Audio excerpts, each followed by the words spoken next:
సంపూర్ణ రామాయణం శ్రీ విఘ్నరాజైన గణేశానం గం గణపతి అని. దశరథుడు అజమహారాజు కుమారుడు. మహాబలశాలి. అతని పేరు చెబితే శత్రువులకు కూడా నిద్ర పట్టేది కాదు. అతని 10 దిక్కుల్లోనూ ప్రయాణం చేయగల రథం ఉంది. ప్రాక్మోచిత్తం ఉత్తర దక్షిణాలనే దిక్కులు 4, ఈశాన్య ఆగ్నేయ నైరుతి వాయువ్యాలనే మూలాలు 4, పాతాళం ఆకాశం అనేవి 2 వెరసి వీటన్నిటినీ కలిపి దిగ్దశకం అని పేరు. అంటే 10 దిక్కులు అని అర్థం. దశరథుడి రథం ఈ 10 దిక్కుల్లోనూ ప్రయాణం చేస్తుంది. అందుకే ఇతనికి ఆ పేరు వచ్చిందట. ఇంతెందుకు దేవతలకి రాక్షసులకు యుద్ధాలు జరిగేటప్పుడు దేవతలు దశరథుడి సహాయాన్ని తీసుకునే రాక్షసులను ఓడించేవారట. మహారాజైన దశరథుడు ఈ విధంగా సుపర్వులు కూడా తనను మెచ్చేలాగున రాజ్యం ఏలుతున్నాడు. ధర్మశాస్త్ర కోవిదుడు, తాపస వరిష్ఠుడు అయిన వశిష్ఠ మహర్షి గురువుగా ఉన్నారు. జాబాలి మొదలైన భౌతిక తత్వవేత్తలు ఆయన కొలువులో ఉన్నారు. పరిపాలనా సౌలభ్యం కోసం సుమంత్రాది మంత్రుల్ని యనమండరుగుని నియమించి వివిధ బాధ్యతలన్నీ వారికి అప్పచెప్పాడు. దశరథుడి పరిపాలనలో అలనాటి వర్ణాశ్రమ ధర్మాల ప్రకారం 4 వర్ణాల వారు సుఖించారు. దశరథుడి దిగులు. బాలకాండ దశరథుడి దిగులు. ఆనాటి ఆచారం ప్రకారం దశరథునకు ఎందరో రాణులు ఉన్నారు. అయినా వారిలో పేరుగాంచిన వారు 3. పెద్దామ కౌసల్య, 2వ ఆమె సుమిత్ర, 3వ ఆమె కైక. దశరథుడు కూడా మంచి రసికుడు. అందచందాలలో అప్సరసలను, సుగుణాలలో అరుంధతిని మించగలిగిన రాణులు, అమరేంద్రులను తిరస్కరించే వీర్యము, కుబేరుణ్ణి కాదనే వైభవం ఎన్ని ఉన్నా దశరథునికి ఒక దిగులు ఉండిపోయింది. అది అతనికి సంతానం లేకపోవడమే.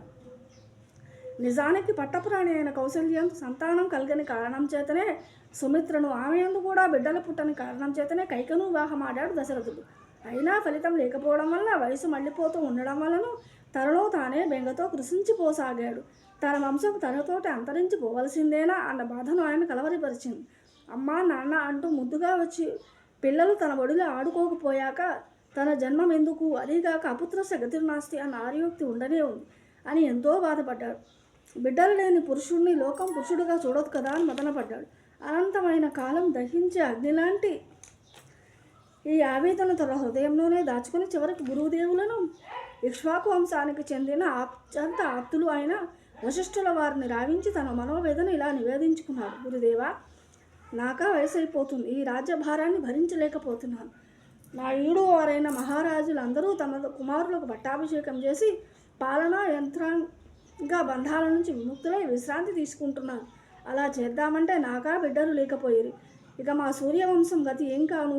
ఇక్ష్వాకు, మాంధాత, శిబి, దిలీప, రఘు, అజాది మహామహుల చేత పునీతమైన మా రఘువంశం నాతో ముగిసిపోవలసిందేనా?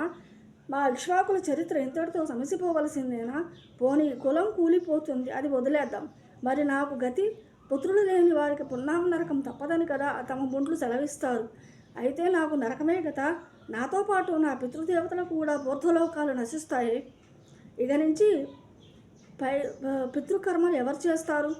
గురుదేవ, సమస్తము తెలిసిన వారు సిద్ధవాచకులు దైవప్రీతి మనసులో ఉంచుకొని సెలవేయండి. మీరు మా వంశ శ్రేయోభిలాషులైన కారణంగా ఇన్నాళ్లుగా నా మనోగతమై ఉన్న ఈ క్షోభతము ముందు బహిర్గతం చేశాను.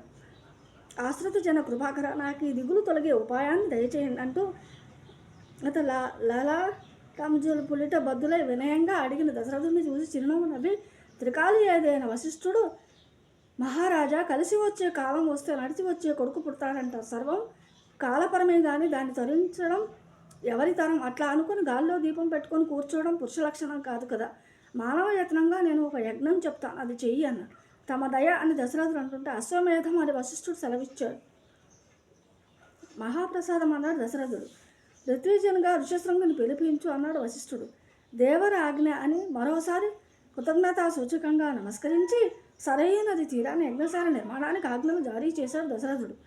యాగ దర్శనార్థమై వచ్చేవారి నిమిత్తం వేరువేరు విడుదలు, హోదాల రీత్యా, వర్ణాల రీత్యా ఏర్పాట్లు చేయబడ్డాయి. దశరథుడు ఋషశృంగుని రప్పించే ఏర్పాట్లలో మునిగిపోయాడు. సర్వం శ్రీకృష్ణార్పణమస్తు. ఈ వీడియో వింటే లైక్ చేయండి, షేర్ చేయండి. 10 మందికి కేఎం రావు ఛానల్ని సబ్స్క్రైబ్ చేసుకోండి.